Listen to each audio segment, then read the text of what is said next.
샬롬, 이동춘 목사입니다.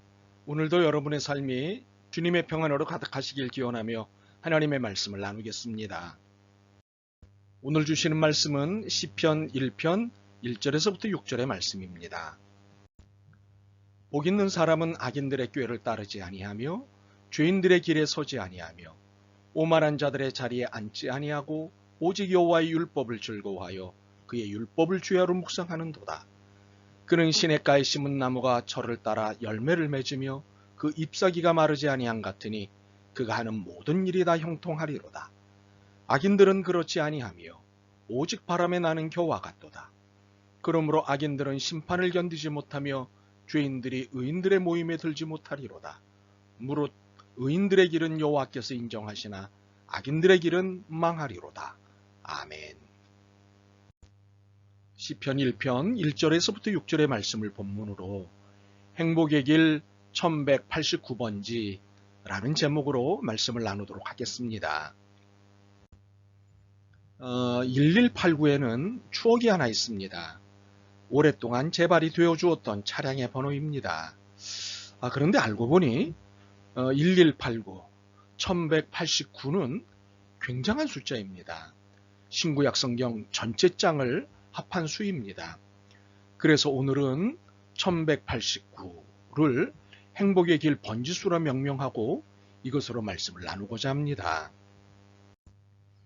성경은 모두 1189장으로 되어 있습니다. 1189장은 하루에 한 장씩 읽을 경우 3년 3개월 정도가 소요됩니다.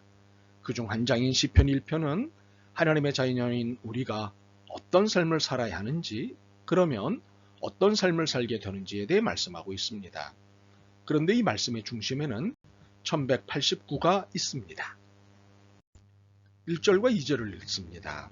복 있는 사람은 악인들의 꾀를 따르지 아니하며 죄인들의 길에 서지 아니하며 오만한 자들의 자리에 앉지 아니하고 오직 여호와의 율법을 즐거워하여 그의 율법을 주야로 묵상하는도다. 시편 1편은 복 있는 사람의 개념을 설명하는 말씀으로 그 내용이 명확합니다. 이 명확함은 아예 1절부터 2절에 드러납니다.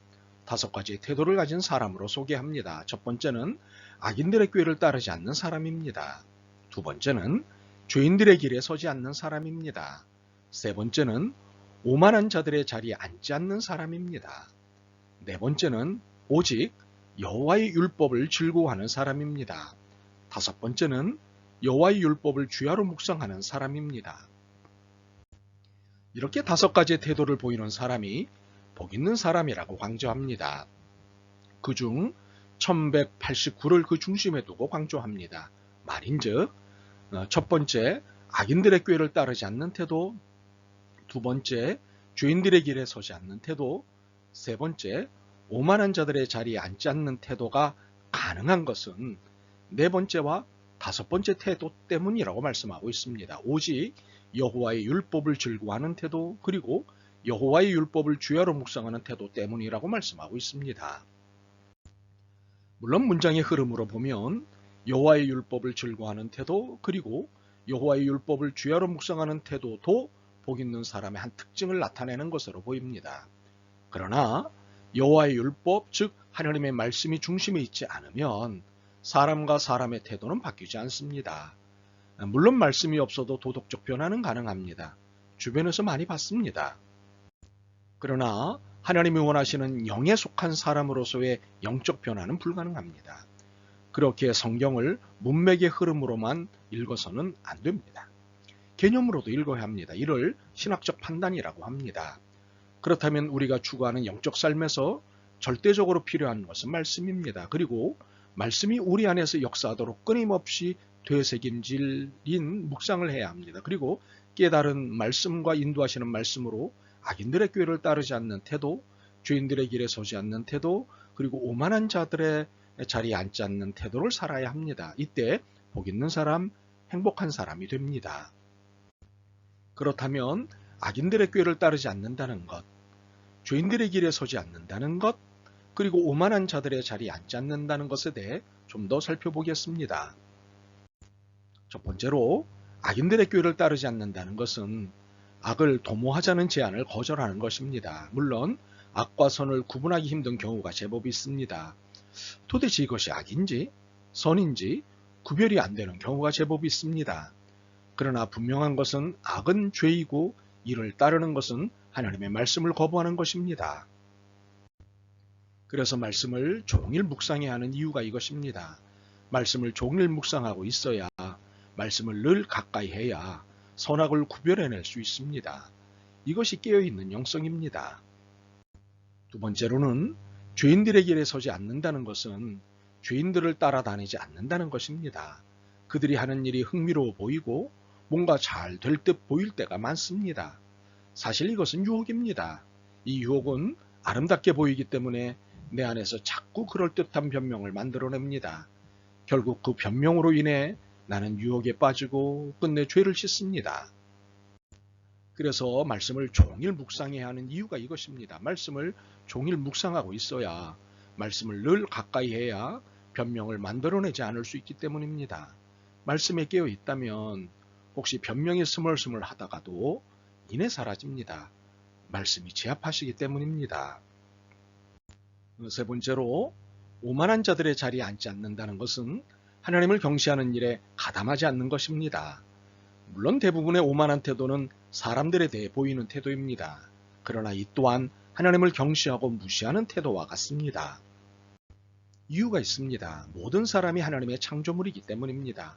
모두가 하나님이 사랑하는 사람들이기 때문입니다. 그렇게 사람을 무시하고 경시하는 태도는 곧 하나님을 무시하고 경시하는 태도와 같은 것입니다. 그래서 말씀을 종일 묵상해야 하는 이유가 이것입니다. 말씀을 종일 묵상하고 있어야 말씀을 늘 가까이 해야 사람에 대한 사랑이 생깁니다. 더욱이 사람을 존중하는 태도가 깊어집니다.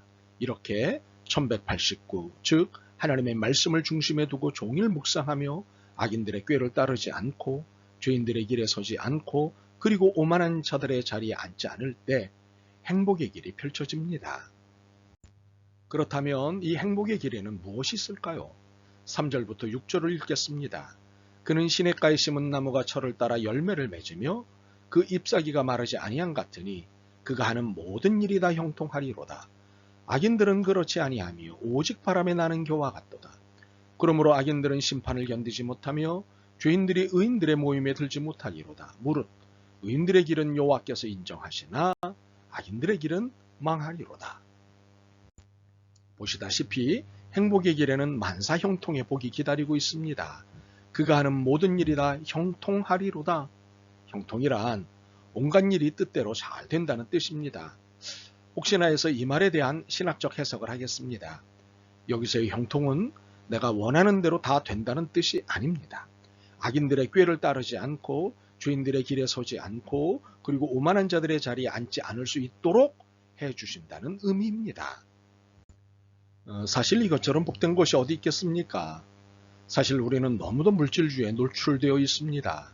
그러다 보니 물질의 풍요와 연관해서 만사형통을 이해합니다. 그러니 내가 원하는 대로 다 된다는 뜻으로서의 형통은 물질 형통으로 이해합니다. 참으로 이런 이해는 악인들의 꾀를 따르는 것이고 죄인들의 길에 서는 것이고 오만한 자들의 자리에 앉는 것입니다. 그러므로 만사형통은 물질 형통이 아닙니다. 하나님이 모든 것을 책임지신다는 뜻입니다. 6절입니다. 무릇 의인들의 길은 여호와께서 인정하시나 악인들의 길은 망하리로다. 여호와께서 인정하신다는 것은 하나님이 모든 것을 책임지신다는 뜻입니다. 하나님께서 늘 보살펴 주신다는 뜻입니다. 그렇습니다. 만사형통이란 물질을 지배하시고 생사를 주관하시고 역사를 통치하시는 하나님이 나를 책임지신다는 것입니다. 그러니 물질에 갇혀 만사형통을 이해하는 것은 속 좁은 태도에 불과합니다. 전혀 행복하지 못한 태도입니다. 이는 4절과 다르지 않은 모습입니다. 악인들은 그렇지 아니하며 오직 바람에 나는 겨와 같도다. 한낱 바람에 흩날리는 쭉정이와 같은 것이기에 행복하지 못한 태도입니다.